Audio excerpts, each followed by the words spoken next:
დღეს საუბარი გვექნება ცნების შესახებ, თუ რას ნიშნავს, რა იგულისხმება მოდერნისტული ხელოვნების განსაზღვრებაში და იმ მხატვრული ხერხების შესახებ, რასაც იყენებს მოდერნისტული ხელოვნება.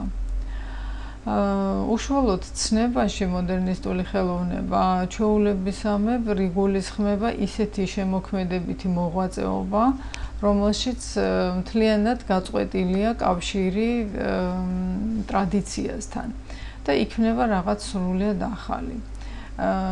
ჩვეულებრივად ეს სახასიათო იყო მოდერნისტი მხატვრებისთვის, ისინი თვლიდნენ, რომ ხელოვნების ისტორია იმ სახით, როგორც არსებობდა მანამდე, დაამთავრა თავისი განვითარების ევოლუციური გზა, ის უკვე დასრულდა და რასაც მოდერნისტი მხატვრები აკეთებდნენ, ეს იყო სრულიად ახალი და სრულიად ახალი გამოცდილება, რომელიც არანაირ კავშირში აღარ იყო უკვე ტრადიციულ ხელოვნებასთან.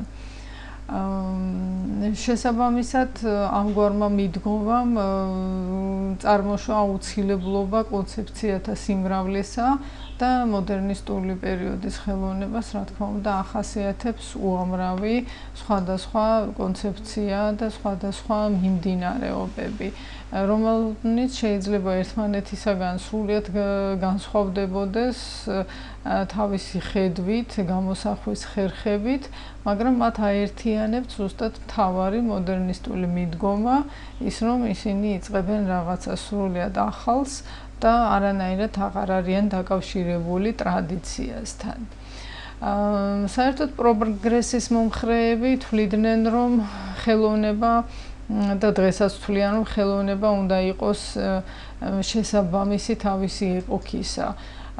ტრადიციის დამცველები კი მოდერნიზმს ცდარ მიმართულებად აღიარებენ, თუმცა რეალურად სიტუაცია არის ბევრად უფრო რთული, რადგან თანამედროვე ხელოვნება ისევე როგორც ნებისმიერი სხვა მოვლენა წარმოიშვა როგორც პასუხი არსებულ პრობლემებზე.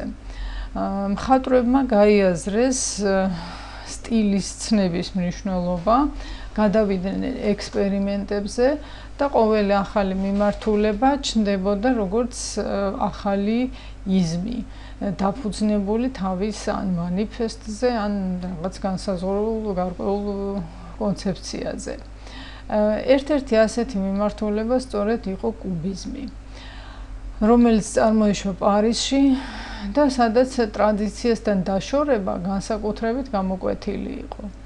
ამასთან კუბიზმი არ ამბობდა უარს სახვით საწყისზე, უფრო მისი რეფორმის მცდელობებს გამოხატავდა.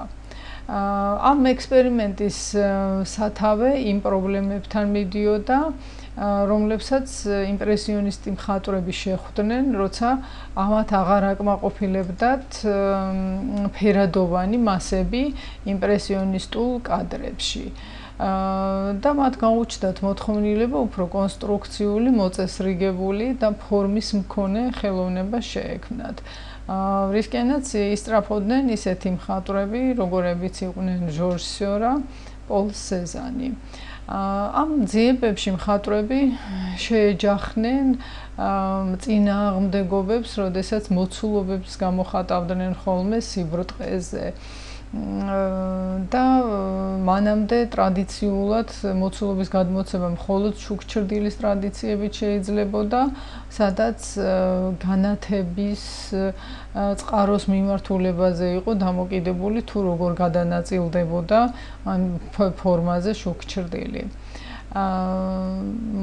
მაგალითისათვის ტულუზ ლოტრეკის პლაკატებზე, რომელიც ძალიან ეფექტურია ერთი შეხედვით, აქ განზოგადებული კონტურები ძალიან გამომსახველია, მაგრამ ჩრდილების არარსებობის გამო გამოსახულება ბრტყელი ხდება.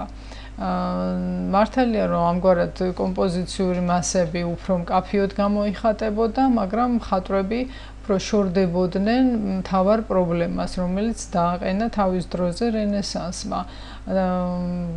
დააყენა ეს პრობლემა პერსპექტივის აღმოჩენის პარალელურად. პრობლემა ცხოვრებისეული გამოსახულება გაერთიანებული ყოფილიყო მკაფიო კონფიგურაციასთან. ამ შემთხვევაში კი ისეთში, როგორც მოცემული გვაქვს ტულუზ-ლოტრეკის ნამუშევარზე, ყველაფერი ხდებოდა სრულიად სხვაგვარად. მხატვრები უპირატესობას ანიჭებდნენ დეკორატიულ კონტურს. მათ უარყვეს შუქჩრდილით მოდელირება. და ეს თითქოს ერთგვარად გათავისუფლებასაც ნიშნავდა. და თითქოს სუფთა ფერების მშვენიერება, რომელიც ახასიათებდა შუა საუკუნეების ვიტრაჟებს, მინიატურებს, თითქოს ამ მომენტში დაბრუნდა მთელი თავისი ბრწყინვალებით. ვან გოგის და გოგენის ნამუშევრები მხატვრებს იმით იზიდავდათ, რომ მათ გაბედულად უარყვეს დახვეწილი მხატვრობის პრიალა ზედაპირები და ისინი ერთგვარად მოუწოდებდნენ სხვა მხატვრებს, რომ ფორმებთან და ფერების შეხამებასთან უფრო გაბედულები, უფრო თამამები და უფრო ინდივიდუალისტები ყოფილიყვნენ. ტონალური შეხამებების სირთულეები, აი ტექნიკური პროცესი მათთვის ძალიან მოსაწყენად გამოიყურებოდა, ვიდრე ბარბაროსული ჰარმონიის ინტენსიური ჟღერადობა. 1905 წელს პარიზში აჩვენეს ახალგაზრდა მხატვრების გამოფენა, რომელთაც მაშინვე უწოდეს ველურები, ანუ ფოვისტები. ეს სახელწოდება მათ დაერქვათ ინტენსიური კაშკაშა ფერების გამო. სხვა მხრივ აქ შეიძლება ითქვას, რომ ველურობა ძალიან ნაკლები იყო. ამ ჯგუფის ლიდერი იყო ანრი მატისი, რომელიც იყო შთაგონებული აღმოსავლური ხალიჩების კოლორიტით, ჩრდილოეთ აფრიკის ეგზოტიკით. მის ნახატზე წითელი ოთახი საგნები აქ სიბრტყობრივ სახეებად არის ქცეული. სურათი აგებული არის კავშირებზე, რომელიც არსებობს შპალერს შორის, სუფრის ნახატს შორის. აქ ქალის ფიგურაც ერთგვარად იმ ორნამენტულ გამოსახულებებში სისტემაში ჯდება, რომლითაც უკავშირდება თუნდაც აი ფანჯრიდან გამოჩენილ ხეების გამოსახულებას. მკაფიო სიბრტყეებსა და განზოგადებულ კონტურებში არის ერთგვარი მსგავსება ბავშვების ნახატების დეკორატიულ ხერხებთან.